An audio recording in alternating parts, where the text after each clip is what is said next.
Well, the clock is running out. The 60-day timer on the War Powers Resolution of 1973 is going to hit zero on Donald Trump's illegal war with Iran.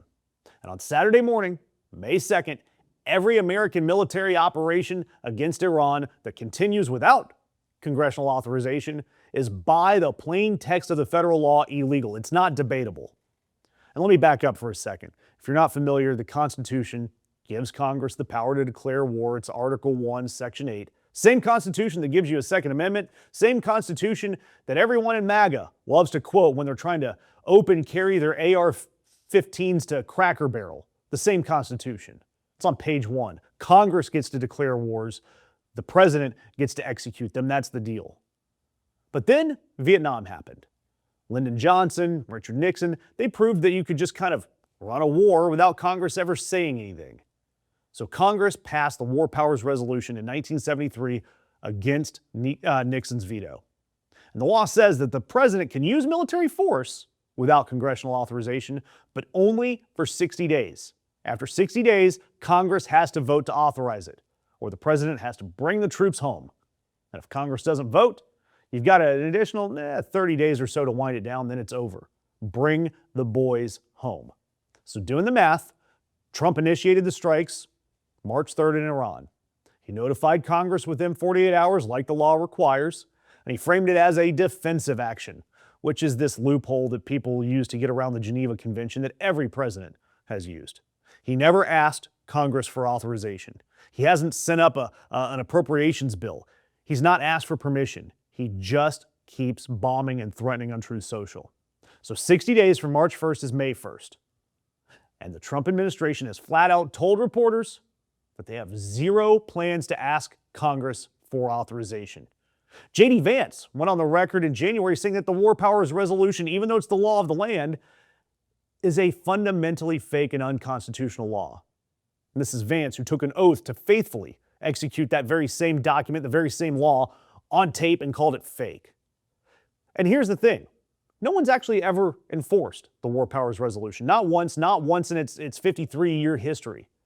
Reagan got around it in Lebanon by reaching a side deal with Congress. Clinton ignored it in Kosovo. Obama ignored it in Libya. Bush expanded it in Iraq using a separate authorization. Every president has flirted with the law, played footsie with the law, and every Congress has rolled over. But this time, to me, is different. And here's why. None of those previous wars were anywhere near the scope of Iran. Iran, it's shut down 20% of the world's oil flow through the Strait of Hormuz for 2 months. It's cost tens of billions of dollars, $1 billion a day by some accounts. It's killed thousands. It's triggered the dismissal of multiple military officials, and it has no goal, no exit strategy, no clear definition of what a victory is. And there has been no congressional votes of any kind, just an open checkbook. Here you go, Mr. President. And every previous president, even the bad ones, even the good ones, even the ones that I disagreed with on everything, at least pretended to care about the law. Trump and Vance are publicly saying that it's fake, and they're just going to run through it anyway.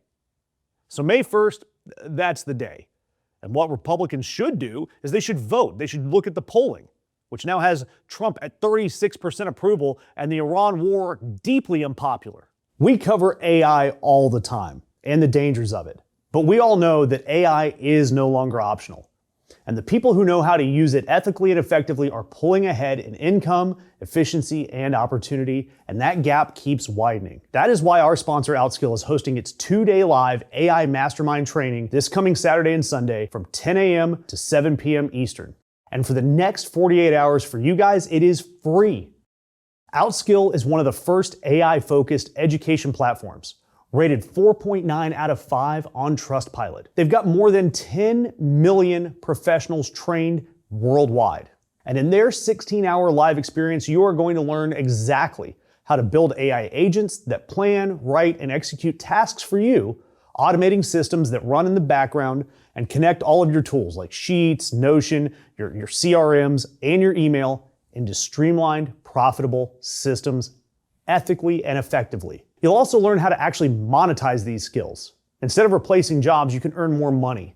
And some participants have launched AI-powered services generating thousands per week using what they learned from Outskill. If you attend both days, you unlock over $5,000 in bonuses, including their AI prompt Bible, their profit roadmap, their toolkit builder, and the 2026 AI survival hackbook. Look, Outskill, seats are limited. Grab your free spot using the link in our description. And they should be able to peel off enough Republican senators to force a vote. There's several Republicans that could move across the aisle there. McConnell, Murkowski, Susan Collins, Rand Paul, who's actually a constitutional purist when it suits him, Mike Lee. Those five right there, that would do it. With every Democrat, that gets you to 52, 53 easily. So will they vote? Hell no. They don't have the numbers. The vote will fail, the war will continue, and the deadline will pass. And on Saturday morning, the United States of America will wake up and still be in an illegal war that no one in Congress was willing to stop. And if this war were popular, you better believe that Donald Trump would run to Congress to get a vote there. He would have been asking for authorization in the first 10 days. He would have wanted his name on the bill. He would have wanted the vote. He would have wanted the photo op of him signing it with that dumb Sharpie signature. He would have wanted the speech everywhere. But he didn't. Why? Because they knew on day one that this was a war the country wasn't going to support, because it was there to distract from the Epstein files. They knew authorization would fail. They knew that asking would be a loud, public, undeniable record that they could not get a majority. So they just didn't ask. That 60-day clock, it's real because they couldn't afford to start it visibly and in public. And now May 1st is going to come, and we get to watch grown senators from a major political party publicly decide that the law on the books, the law that they swore an oath to, the law that's been around for 50 plus years, doesn't apply when it's their guy in the White House.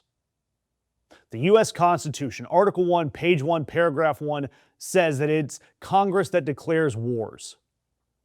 And Congress on May 1st is going to nullify itself by doing nothing. And that's what the next several days are about. That's the test. Watch your senator. Call your senator. Ask them to vote. Make them answer. Because May 1st is the day that the Constitution either still means something or it doesn't, like it has the entire time with the Trump administration. And no one's going to be talking about this deadline except for the independent media. And if you support independent media like us, do me a favor. Leave a comment. Hit the like button. Subscribe to us and any independent media that is still out there telling the truth.